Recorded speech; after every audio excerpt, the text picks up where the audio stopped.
guys, let's get started with week 3. We've got 3 sessions left and we are done. So if you made it through this, hats off to you. We are almost done. We're in that home stretch, and I hope this gives you stuff that you can play with ongoing. So here we go. Let's bow in. Awesome, guys. So let's warm up same way we've been warming up. Just put something on the ground, and you're just going to move. Just lightening up your body, getting your ankles warmed up, getting your kind of that bounce, that hop, that pep in your step, okay? Also, start to bring in the hand movement, all right? Especially that lead hand. Be threatening with it. Good. Or head movement, okay? Turn the hips. We call it head movement, but it's actually more upper body movement, okay? My head's not really doing anything. It's more my waist. My knees too, so it's the knees contribute a lot to it, all right? We're gonna go for about 30 more seconds, just footwork, okay? Good.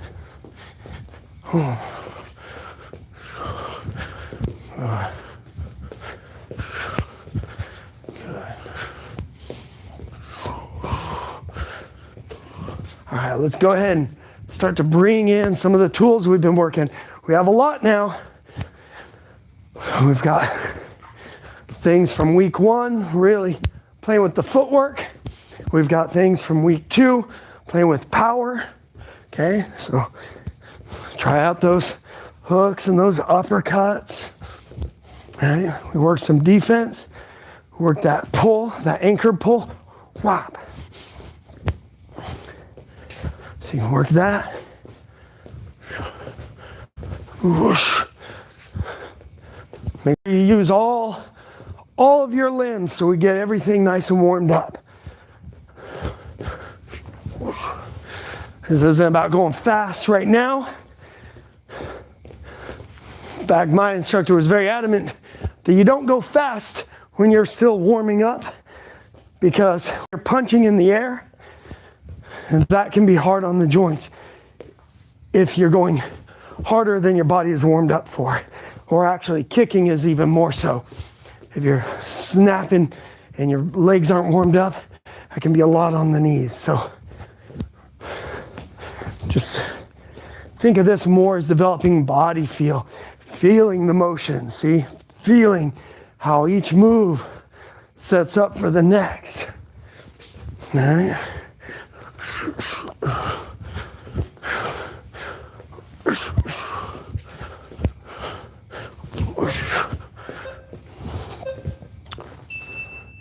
Good. Okay, guys. Nicely done. Probably should have us do another round of it. Maybe we'll do something at the end, but we've got a lot to go through this week.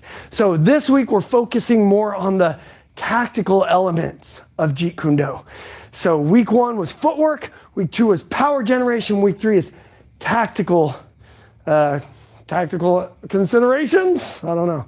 Anyway, one way to think through it, or one way I like to kind of simplify it, this isn't 100% exactly true in every situation, but if you're familiar with what Bruce Lee called the 5 ways of attack, he got this from fencing. The idea is you have single direct attack, or we'll just say single attack, because they also say or angulated attack. So it all falls under, basically you see an opening, boom, you take it. Then you had attack by combination, where a lot of times the last technique is the one meant to land. So those 2 of the 5 ways of attack are especially useful when you're a beginner. Because if I'm a beginner and you're a beginner and we're both out there fighting, chances are we're both leaving a lot of openings. And so if I'm just, my hands are down here, you could probably snap out a jab or a back fist or a lead straight and boom, catch me. So you're just looking for mistakes that I make just in the natural movement, you know, catch me with a kick because I'm stepping too wide. Or you're throwing combos because you know I'm going to overreact to the first 2 or 3 shots. So that last one, boom, you throw a couple punches up high, my hands go up high, and then wow, that last one is the finisher. So I overreact a little bit. Then as I start to become intermediate and you start to become intermediate, then we no longer just leave easy openings and we no longer overreact to things. And now we need to rely on two other ways of attack as kind of our bread and butter. And that's kind of where I want to lean us this week. Those are, Bruce Lee called it progressive indirect attack. What that means is essentially feints. You act like you're going into one door and then you go through another, okay? So I act like I'm going through one window and I go through the other. I act like I'm going low and I come up high. Or I act like I'm going high and then I go low. So I'm faking the person out. So now I'm trying to get ahead of the person's defense. They're not going to overreact. So I only get a small window to sneak in and land that shot. And two, the fourth way of attack, or the second one we'll be focusing on this week, is attack by drawing. What drawing means is you're drawing out. It's almost like a more passive version of a feint. So whereas a feint is something I do actively to get you to react and give me what I'm looking for. A draw is where I leave bait. I dangle bait. I say, here's my leg, you know you want to kick it, or here's my chin, you know you want to punch it. And then when they go for it, then I counter based on knowing what they're going to do. And then the last of the 5 ways of attack we probably won't really get into. This is usually what I think of as I'm advanced, you're advanced. So we're not leaving obvious holes. We're also not really biting on feints as much. We're not being drawn in by obvious bait. So now the fight becomes a lot harder because you're not falling for anything, I'm not falling for anything. So trapping or immobilization attack is what it's known as. Immobilization attack is the 5th way of attack. It used to be called hand immobilization, but then Bruce Lee realized, well, shoot, you can immobilize somebody's leg by stepping on their foot. Or hey, you can immobilize their head by grabbing their hair. Or hey, all of grappling and clinch, that falls under immobilization. You are immobilizing the person's arms, sometimes their entire body, so that you can land something. You're pinning them in a certain way so you can attack them. So even grappling falls under immobilization attack. So he just calls it immobilization attack. And that basically, okay, so you're not giving me any openings to exploit. You're also not falling for any tricks. So then finally I just say, you know what? I'm going to knock that hand out. I'm going to knock that hand out of the way and hit. And we're seeing it a lot more in MMA because these are expert fighters. So they're just going, you know what? I know you're not going to give me the opening. I'm just going to knock that hand out of the way and hit you. Okay? So we won't really be doing that. Partly because since we don't have partners, it's a little hard to, I'd be explaining, all right, you are grabbing their arm is like this. It's a little bit hard to visualize. So we're going to focus on the middle two, the using feints, which Bruce Lee said you can almost define Jeet Kune Do as the art of feinting and the reactions built upon them. That's in the Tao of Jeet Kune Do. Feints and draws. That's going to be our big focus. So, all right, enough of me rambling. We're going to run out of training time if I keep rambling. So let's go into the first feint that we all need to know, and that is a jab feint or a lead straight punch feint. I'm going to feint this lead hand, okay? I've got to sell it. Now remember, when you are feinting a punch, when you are faking somebody out, you are selling them. You are a salesman, you're selling them that you are throwing the technique. I can't just go like this. People aren't going to react to that. Usually I need to throw the technique a couple times first, okay? And so we're going to start with, we're going to learn what we call the stutter jab. I'm going to first throw either a jab or a lead straight, okay? I'm going to throw another one, we'll assume that maybe our opponent is good enough, they're not getting tagged by these. But we notice that this is what they do. Every time I punch, they cross parry, okay? That's very common in Jeet Kune Do, cross parry, and a lot of other arts. Or maybe they knock the hand down. Whatever they do, when they parry, they leave a gap. So now what I'm going to do is I'm going to start my straight punch, their hand clears, and then I'm going to continue on that same line. See why it's a stutter? I'm not going one, back, two, and it's not a double jab. I'm not actually going hit, hit. It's like I go, ha, ay, Like it's a jab, okay? That can be done with 2 steps, so I can go 1, 2, or I can go 1, 2, okay? 1 step. So I just, I guess I should say, not 2.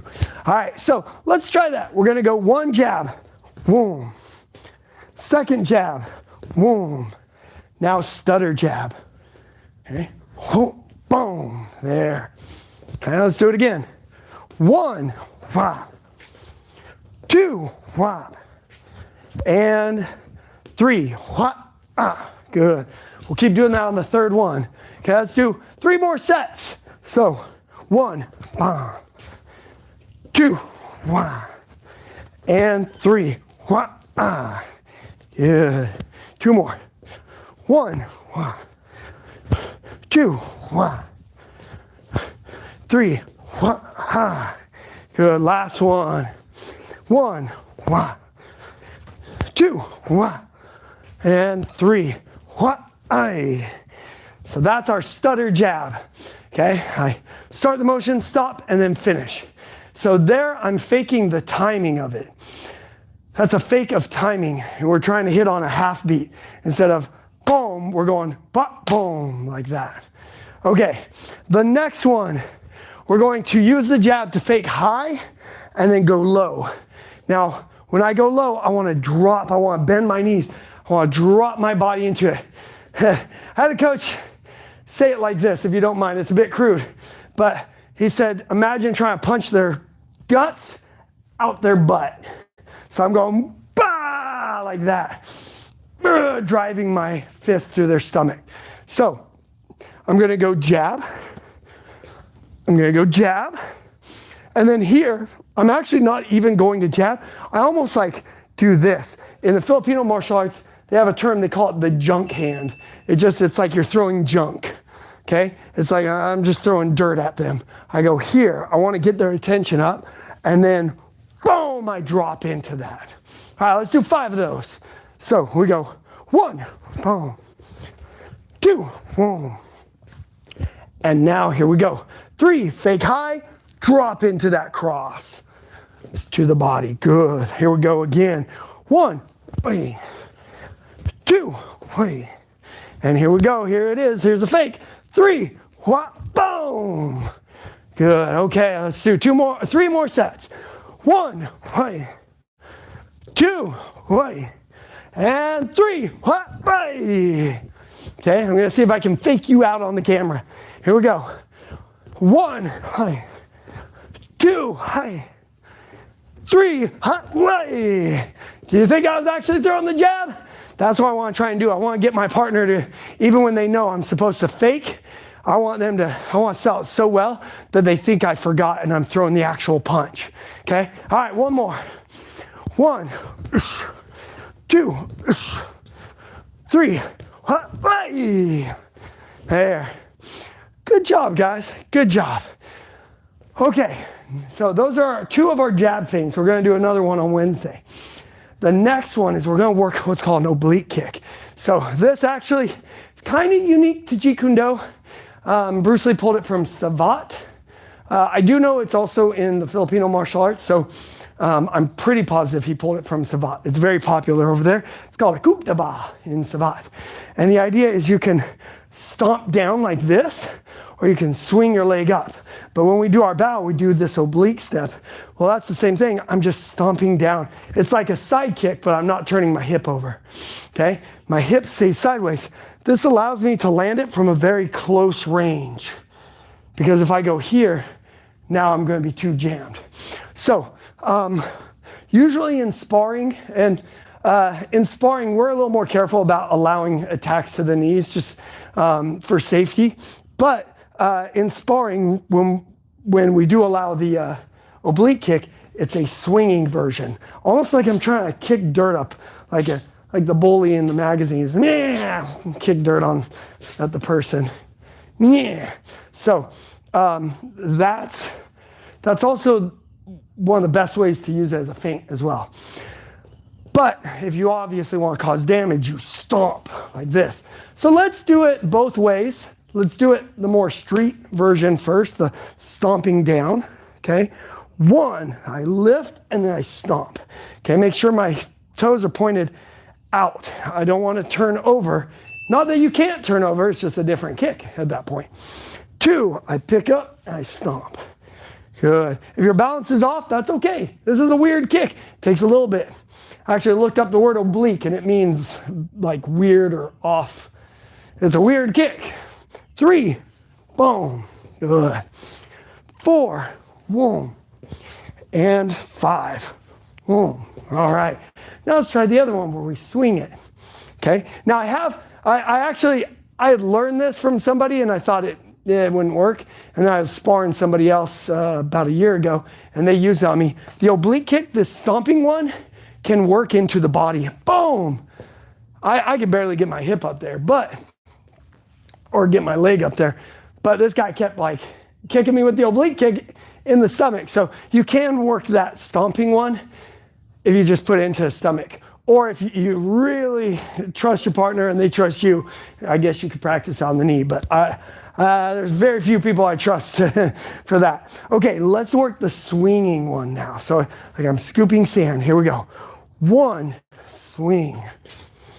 2, swing. 3, swing. 4, swing. And 5, swing. Good. Okay. So for the sake of the drills today, we're going to use the stomping one as what we're doing to really like send the message that they need to be afraid of the oblique kick. And then we're going to use the swinging one to get momentum because we're using it as a fake. Okay. So we're going to use that as a fake and the swing is going to give us a little more momentum. Now, let's see. Also, everything I'm doing, I'm having us do it 2 times for real, and then the 3rd time is the fake. That's not a hard, fast rule. That's just meant to represent, obviously, people aren't going to fall for something if they have no idea what it is I'm wanting them to fall for. So if I want to set something up, if I want them to fall for this jab high so that I can punch low, I obviously would be better off throwing a couple jabs and landing them so the person, or even if they block, at least they're expecting that. So I need to get them respecting the punch that I want to fake, or else they're not going to bite on it. If we touch gloves and we go out and spar and I just go like this, they're going to still be processing, what is he doing? Oh, and I need to block the body. I want them to see this and go, I don't want to get hit with that again, or, glad I've been blocking those. So I'm having us throw 3 oblique, two real kicks, and then the counter, the feint into the shot. Obviously, that's not a hard, fast rule. You throw enough that you're getting the reaction you want. Okay. All right, we're on round 7. Let's do this. So there is a kick called a question mark kick, and usually it's done off of a straight leg kick, and then it circles around. You actually see it in the Jeet Kune Do, in Return of the Dragon, or Way of the Dragon in Chinese. Bruce Lee is fighting, and he goes up like he's going to kick the person's hand, and then he flips around and kicks him. That's the question mark kick because it looks like a question mark. We're going to do that same thing off the oblique kick. Okay, so our hip is way back here. Instead of it being here, it is like the baseball bat is way back here, and then I flip it over. All right, so 2 oblique kicks first. 1 oblique kick. 2 oblique kick. And now watch me, and then I'll give you a second so you can do it. Okay, I'm going to scoop. Whoa, I flip my hip over. Okay, now you try it. Now, whatever you ran into, I can probably give you some help with this. But first, let's try it 2 more times, and then I'm going to give you a little trick that'll help. Okay, so let's do it again. So 1, 2, and now scoop and then over. Good, now you try it. Okay, let's do it again. 1, 2, and fake scoop. Good, okay? So here's what a lot of people have a problem with, is when they get to here, they then can't figure out how to get the momentum to turn around. So I'm gonna give you a little exercise, and we're gonna see if this improves it. We're gonna do a little Mario jump. This is what I mean by that. I want you to go woo, like this, little Mario, pa-pa. Okay, so you're going to take your back knee and you're gonna lift it up. Okay, first let's just do that. Lift the back knee. 1, 2, I'm gonna stay sideways. 3. Now watch, at the end of my knee, so I'm not jumping with it. At the end of my knee, I'm gonna use the momentum to hop. Okay, try this. Let's do 5 of these. 1, 2, 3, 4, and 5. Okay, now, the key to this kick is that it's like I'm throwing one kick. I'm essentially just doing the Mario jump. But as I go through the motion, I turn over. So this foot is coming up and my foot becomes very light, and that's what allows me to flip it over, okay? I'll point this way so you don't have to just keep seeing my butt. So here, whoa. See, if you take this leg away, all I'm doing is that. I'm coming up very high on my toes. I'm not coming up off the ground, but my foot becomes very light right here, okay? So that's the key. You're not stopping, you're not keeping your foot planted, you're using that upward momentum to then just roll it over. And if anybody's going, oh, I don't have the flexibility for this, you know what? Now, having taught this to enough people, I've learned, I've had people who, when they throw their kicks, they can barely hit the pads. I'm holding Thai pads, which you hold them right here. They're barely hitting the bottoms. And then I teach them this kick, and after a couple of weeks, they're going right by my head. And I realize most people, it's not the flexibility, it's learning how to open up the hips. It's not as much the muscle itself. It's just that they haven't figured out how to open up. There's a lot of little areas in the joints that if you open each one up, that gives you the flexibility that you need. Okay, so just practice it. Who knows, maybe you'll be fighting 5th graders, you only need to kick that high, you know. But over time, you'll probably find your kicks get a lot higher, a lot faster than you expect. So it's more of a coordination thing. Okay, so let's do 3 more and let's see if you can get it now. I'm gonna go back to pointing this way and you can just, yeah. All right, here we go. 1, 2, and here we go. 3, 1, good. All right, 1, stomp, 2, stomp, and 3, way, good. All right, let's grab one more, guys. 1, ha, 2, ha, and 3, way. Nicely done. Okay, so that's our oblique kick feint. Oh man, time is going so fast. That was gonna be a fun one, but I think we need to skip it. Okay, let's do one more feint. This is a double round kick. This is actually sometimes there's a distinction made between a feint and a false attack. A false attack is one where you are hitting, but it's not meant to cause damage. You're more just trying to open a certain line, but you're actually making it a real attack. But it doesn't really have any pep on it per se. So a good example of that is the one we're about to do. But in my mind, I still think of it as a feint because I'm not trying to get anything out of it. I don't care if the first shot actually touches somebody or doesn't. The thing that in my mind makes it a feint is that the intention is to open a line to get to another target. So you can call it a feint, call it a false attack. Here's what I want you to do. We're going to throw that lead round kick, okay? So I go 1, okay? 2, if I start noticing that they get flinchy with their arms, then what I'm going to do is use this. It's almost like a back fist. I whip and then come up to the head. And I want to think, the more that I take this foot like I'm going to kick my own butt, the more whipping I can get, whop, to get up there and actually cause damage. If I just go like this, I just go, there's no power, you know? If I, I've seen people hitting the bags before doing that. I'm like, well, there's no power. You can slap me with your foot all day. What I need to do is try and kick my own booty. So I go here, and then I kick my own butt. And that provides the snap, all right? So I'll do 3 facing this way, 3 facing this way. You tell me if you see power in this, okay?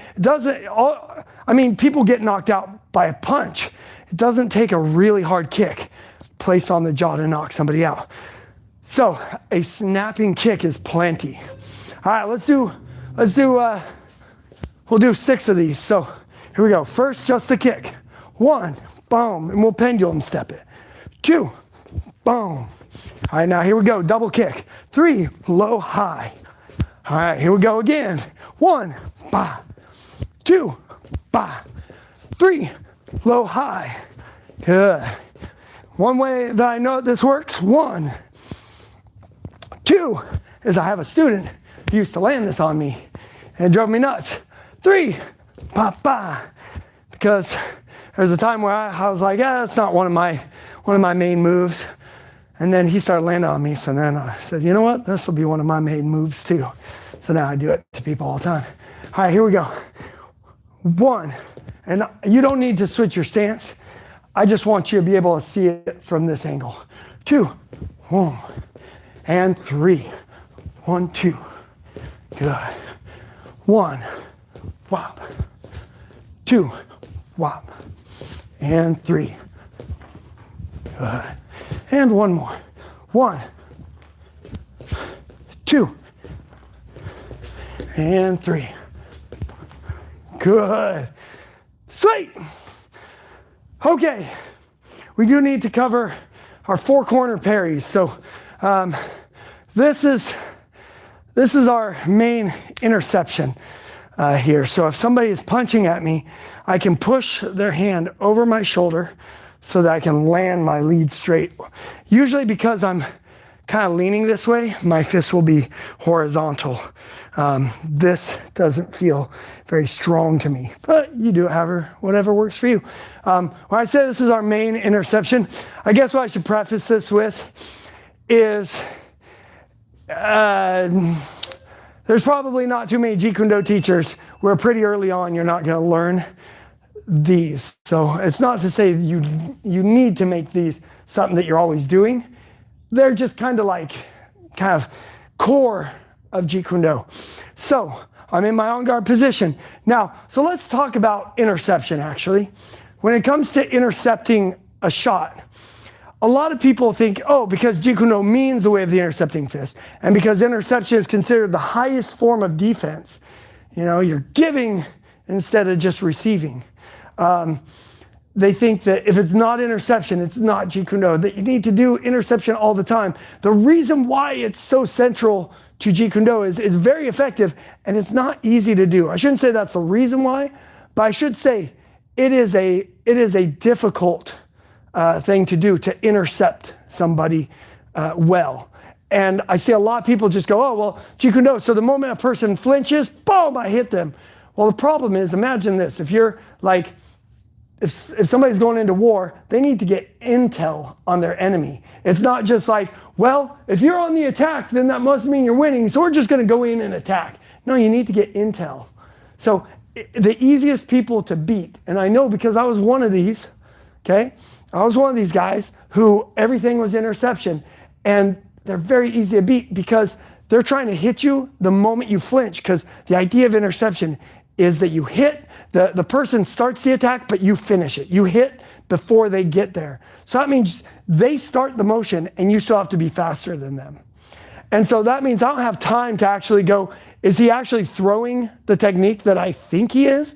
Or is the line open? Am I presenting an opening that if I don't stop his attack is going to suck for me?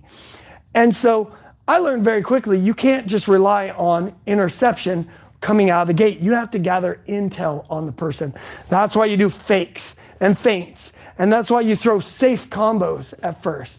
You've got to gather intel before you just go charging in. If we touch gloves and every time I move, you try and intercept me, you're going to be the easiest person to counter, because then I'll just fake, you go to hit, and then I just boom, take whatever opening that I saw when I gathered my intel.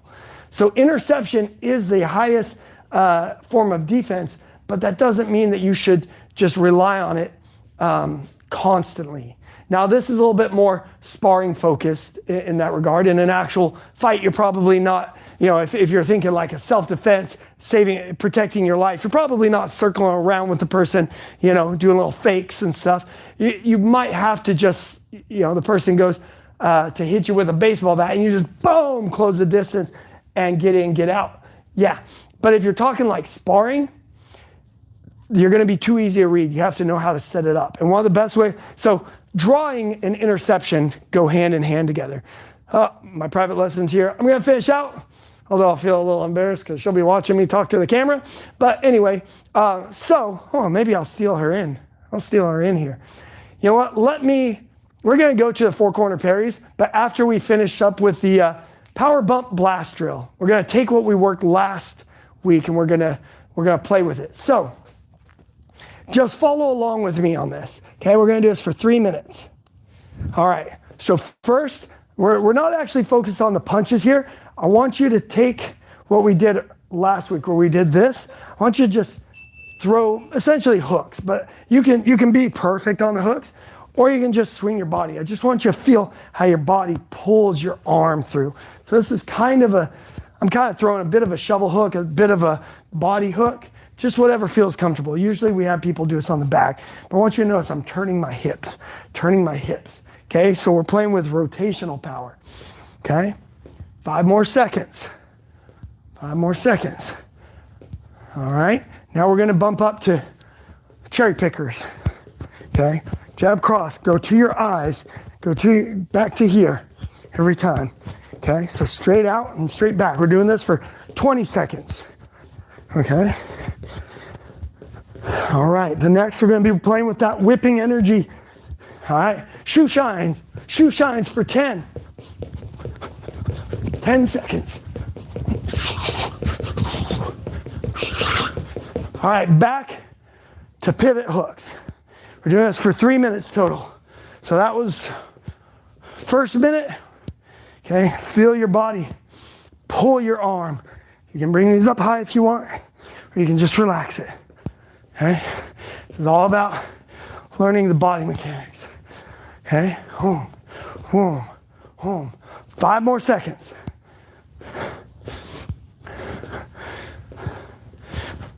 All right, cherry pickers.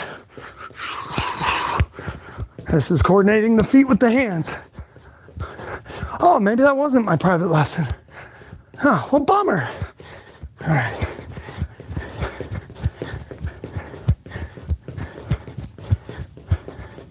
All right, you ready? And shoe shine. 10 seconds, guys. Get the shoulders going. Remember, it's all shoulders and power shots. Power shots. Power shots.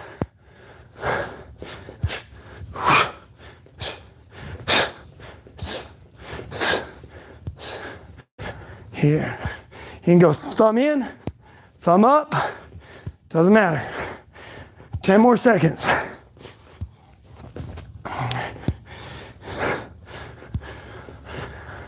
Feel your body pull your arm. All right, here we go. Cherry pickers.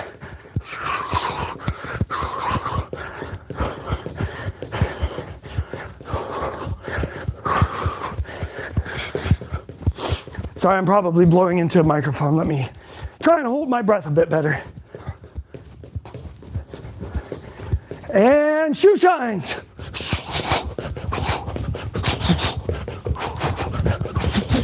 Fast as you can, this is it. And time. Awesome. Okay, let me see what time. Okay, she should be showing up any second. We're gonna go ahead and cover this. I can't leave you hanging. That was our ending.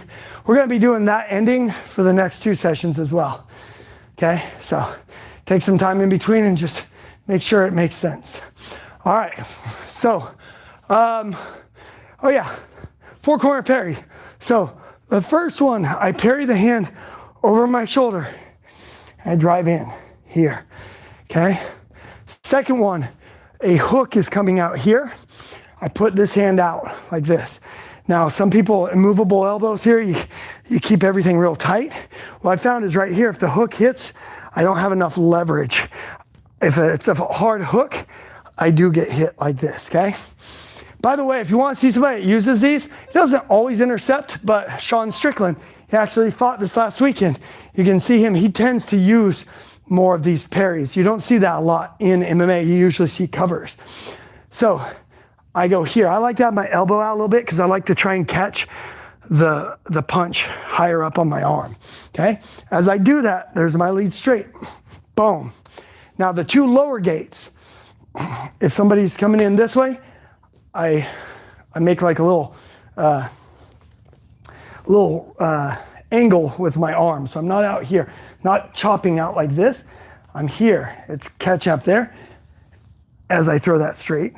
And then if it's coming straight in, I parry straight down as I fire that straight. Now, I will say when it comes to body shots, I don't start my guys with this or this, because if every time I throw a body shot, the person I'm sparring that's always their go-to, then I'm going to fake low and hit high. Or I'm gonna go touch, boom, that's all I'll do. So I'll just go touch, boom, and they'll go here, and I'll know that, all right, they're trying to intercept, so I'll make sure my head's offline or that I'm protecting it. Sometimes I'll even trap their hand. I'll put my hand on their fist as I go there and then come over, because they have the habit of always going like that.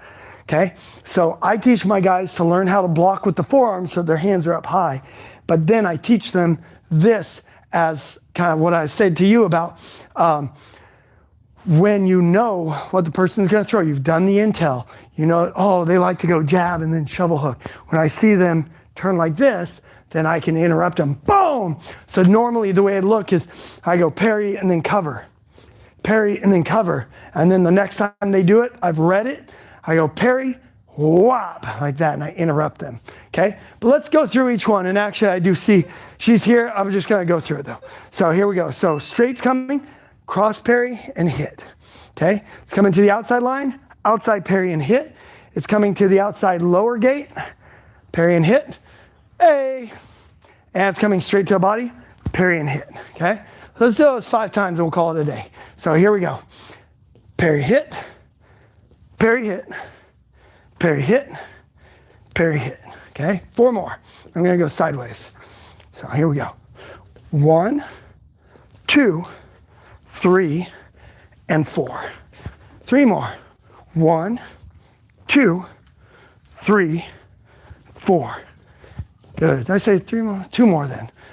1, 2, 3, 4. And last one.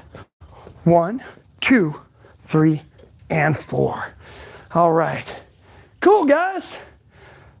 Who's the best martial arts instructor in Austin? You are. There we go. Yeah. You couldn't see. She pointed right at me. All right, guys. Thanks for joining me. And yeah, have a great rest of your day. See you on Wednesday. Kaboosh!